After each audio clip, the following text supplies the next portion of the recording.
So for those of you who don't know, this YouTuber named The Amazing Lucas, you may or may not know of him. He's made multiple videos about Spider-Man 2, like, on his channel. I've covered pretty much all the ones I'm showing on the screen, like, on, like, my streams. So I don't remember vividly what streams they were, but, like, I've covered them before. And if you were in there during the streams, yeah, I think we all know that he just doesn't make the best points. There was one point in this video that I'm about to go over that I was like, okay, yeah, it's reasonable, because I also have, like, the same thing. I want the same thing, and I'll go over that in this video, but that's about it. That's about as much props as I can give this video.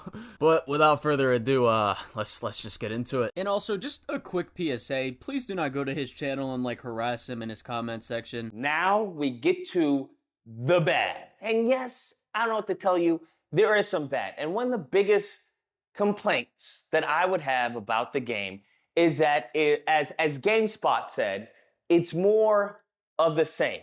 Now, that's not necessarily a bad thing. It could be a good thing if you really enjoyed Spider-Man 1. But in addition to that, it's a bad thing for me because I was expecting them to go a different direction.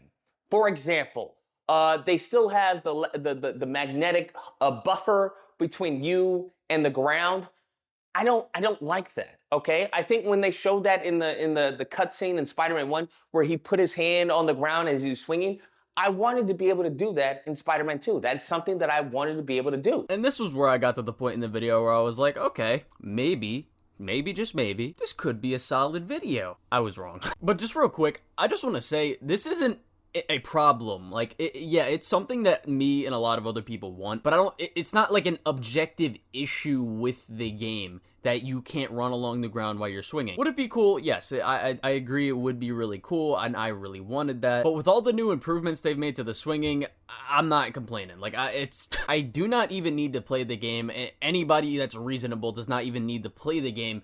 Insomniac has crafted the best traversal system in gaming. I don't know.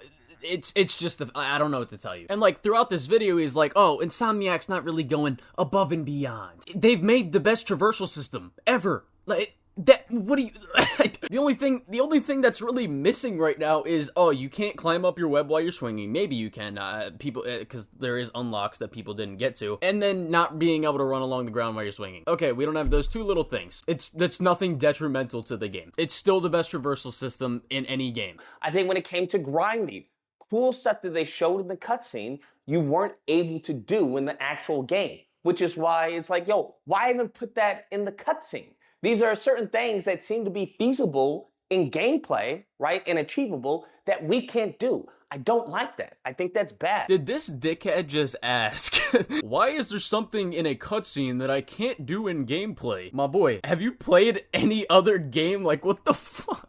Have you played, like, God of War? Or, I don't even know. There's so many games you can say this with. Like, it's like, I can't. Like, how do you take a reasonable point, like saying, I want to be able to run along the ground while I'm swinging, and then you turn around and say that? Like, I can't. Another thing is, there's a lot of retread ground.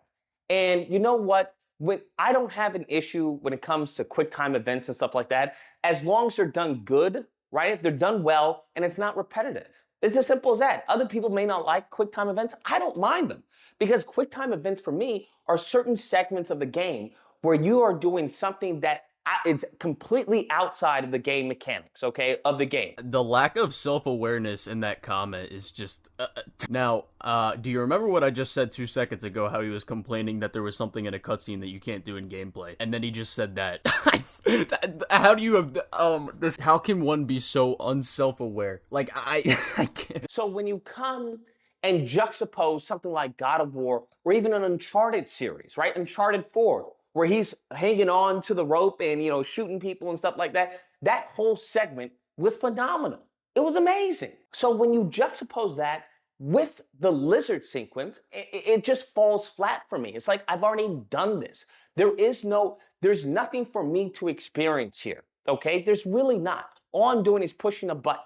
It's the same sequence, except just going up a building. It just is what it is. Like in the water sequence, that's not big to me, because I'm just going back and forth. There's no interaction with the game, right? There's no reason to be focused on the game, aside from maybe pushing, dodge when the lizard comes out from the water.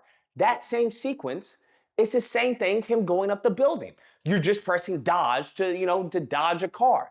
There is no compounded action onto the game as seen in Uncharted 4, right? You're climbing, but you're also shooting, right? In addition to that, you're trying to dodge, the environment as you're holding on to the car.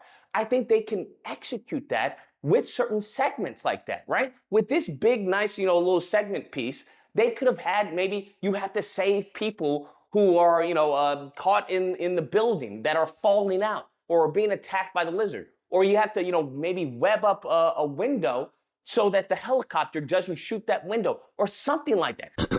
I'm gonna touch more on this in a second, but you do know that webbing isn't bulletproof, right? Something that it's multifaceted, so that I'm not just, it's cool spectacle when you see it. It's like, oh, I'm going up a building, but gameplay wise, you're really just going, you're just dodging. Lucas, you actually made a good point here. And while we're on the topic, let's go back and take a look at Uncharted 4, and let's look at this set piece in its entirety. Man, this whole chase sequence when you're you're just driving the car, you're not doing anything. It's cool spectacle, but you're just driving. You're just driving left and right and trying to avoid the gunfire. You're not doing anything, dude. And then we get to this terrible bridge sequence, man.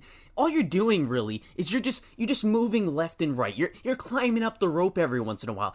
There's nothing that this is not innovative enough, man. Why can't Spider-Man use his bulletproof webs and web up some buildings, man? Why when we're doing this bridge sequence, why can't we have people falling off the bridge for Nathan Drake to catch them, man? Naughty Dog, you really messed up here. You're not pushing it to the next level, dude. This set piece, one of the best set pieces in gaming history. This it's just not enough. It's not enough because Nathan Drake is not catching people while they're falling from the bridge that's above him. It's insufferable. It's intolerable when you have a triple A. I'm sorry, I can't do this anymore. I also don't know why he acts like this is the set piece in its entirety. And what I'm about to show you still is not the entire set piece in its entirety. But I guess Lucas just forgot about everything that happened before this. I could see it. You're not helping. All right, after that segment, you have to chase him, and this was a far more entertaining chase segment, I would say, than the Rhino, because Buddy was mobile, and the dodging midair is the same as Rhino too, but maybe I'm just biased. This is a possibility. I just think Rhino's a ass villain. But yeah, once you get close enough, or just follow him for a little bit of time, you can get in with triangle. And this is nearing everything I was able to play. Oh, good dodge. Oh my gosh, bro. So I don't want to say too much of the plot here, but the lizard not really fucking with Kraven, but Kraven fucking with the lizard. That's all I'm gonna say. I told you to stay away. That's why you see Kraven's men here. Oh man. Getting real sick of Now this lizard. the glider did go crazy in this little segment too. It just that's mostly what I used to chase him, because it was, Not bro, enough time for this. it was just all you really needed. Counters. Good dodge. Good dodge. Sheesh! Oh, brother. All right. And then Here it comes. this is about to be the end. Oh, this next segment is so sick, bro. Okay, good dodge. Bro, you're not ready for this. Ooh, you're not ready. Bro, the transition, the gameplay, the dodging on the roof, bro! It's so good! It's game of the life, low-key! It just might be! It just might be, brother! Little shit like this, bro, it just gets me. It's so cool. Good dodge.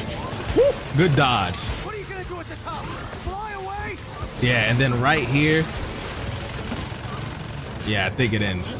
Which, thankfully, because I was seeing. Even with Spider-Man 2, if you guys remember, Spider-Man 2 Intellectual, if I'm not mistaken, right? When he's crawling up the building, you have to dodge, right? Dodge, because the helicopter is shooting windows. So the spider sense goes off, and it shows you where the windows are going to be shot, and you have to go around it as you're climbing up the building.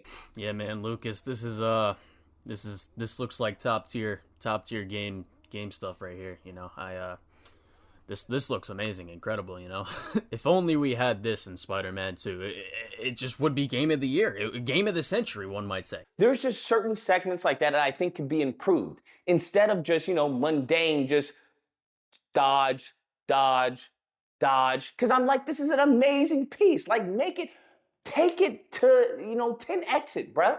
Take it to that next level. And I think that's honestly where it cripples Insomniac as a developer. Because I feel they do a good job, but they don't take it that extra 10 or 20%. They don't really squeeze everything they have out of their team. Damn right, Insomniac. You know, do better. Really, just do better. You're not making the amazing Lucas happy, and when he's not happy, there's a problem. Okay, Insomniac, I want you guys to look yourselves in the mirror and just make a change. Insomniac, what do you have to say for yourself? Can I look at myself in the mirror? I think, you know, obviously with moving from PlayStation 4 to PlayStation 5, we can now, you know, for example, and then so kind of said, so I think, and then I think we, you know, I don't think it's one. I think that's that end of the day, that's where we start. Obviously, and we're, you know, we're tough on ourselves too. And I think if.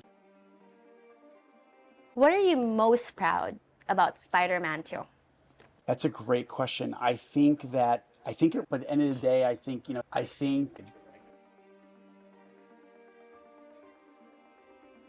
gonna heal the world. Unbelievable. Just hand over the IP to someone else, please, because you're not doing enough. But please, Lucas, tell us more. Tell us more about what you want with this game. Tell us what you really think they've done that's pushed this to the next level. I want a Spider-Man game that is noteworthy, and I think everyone else is just okay with mediocrity. For example, when it comes to when he's swinging and he swings through the trees and branches come off, those little small things like that, those little small details, those are great to me. That's really what really fine-tunes and takes that game to the next level.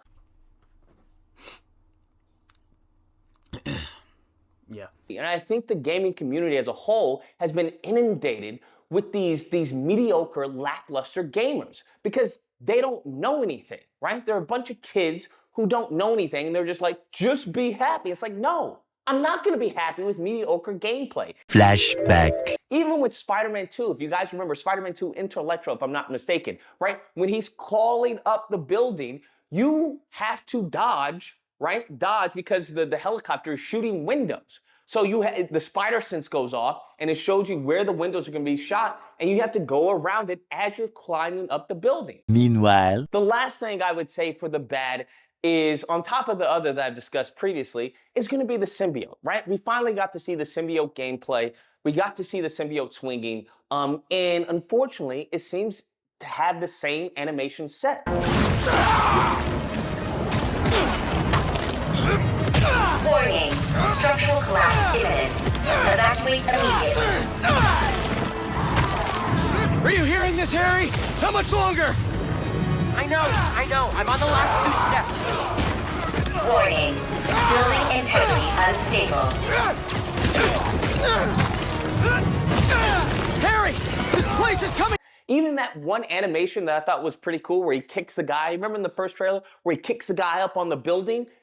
I come to find out that Miles can do that same thing, which is like, okay, I thought this was an animation exclusively for the symbiote suit. That's what I thought. Oh no, we're gonna have the same cool looking animation for 2 characters. Oh no, this game sucks.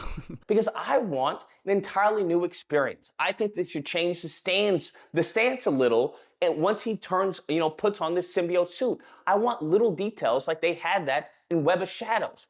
And I don't know if you understand this, but that's really what a lot of people are gonna be doing. They're gonna be referencing other games that have done this because they are treading similar water. Web of Shadows and Spider-Man PS4 and Miles Morales and Spider-Man 2 have completely different combat systems. Like, one is a combo game where you can just combo the shit out of enemies. The other 3 games is a game where you can combo the shit out of enemies using gadgets as well as the other moves you can pull off. And these games actually have engaging enemy designs that at least make you feel like you're at a threat of dying if you don't pay attention. And we are getting 4 different special abilities once you get the symbiote suit that you will also be able to combine with the iron spider legs. What the fuck? Have you not, oh my god. They are treading similar territory when it comes to the symbiote suit, when it comes to Lizard, when it comes to Kraven, okay, when it comes to Venom.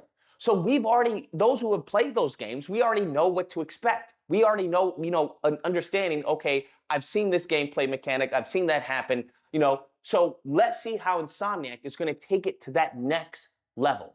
And I think they're stuck with good when they could be great. Yeah, see, the problem here is you're thinking just because something is different that it's not being pushed to a higher level than what came previously. When we talk about Web of Shadows and all the combos and all the moves and all the different stuff you can pull off in that game, that shit's fine, that shit's cool. But in Spider-Man 2, you're gonna be able to do a lot of combos with just like regular moves in between with gadgets as well and the special abilities, but you're gonna have all of that while you also have engaging enemy designs. Web of Shadows does not have that. And then let's look at the swinging and traversal, for example. From all the info that we've gotten about how the traversal has been improved, you are huffing copium if you don't think this is going to be better than Spider-Man 2 on the PS2. They are not trying to be these other games. They are trying to separate themselves and do their own thing and still be better than the other things that came previously. Like, just the loop-de-loop mechanic, for example, and like tethering webs, or like tethering and doing like cornering buildings like they said you'll be able to do like this. We're gonna have that, but instead in Spider-Man 2, this is probably gonna be a lot more polished and a lot more fluid than it was in Spider-Man 2. On top of all the other improvements Insomniac has already made on Spider-Man 2's web swinging. Now, lastly, when it comes to the ugly, I don't think there's a big ugly. The only ugly I can think of is the marketing. I think Insomniac, Sony, who's ever responsible for this, has done a trash job. I think they should be fired. That's what I think. I think they should be fired.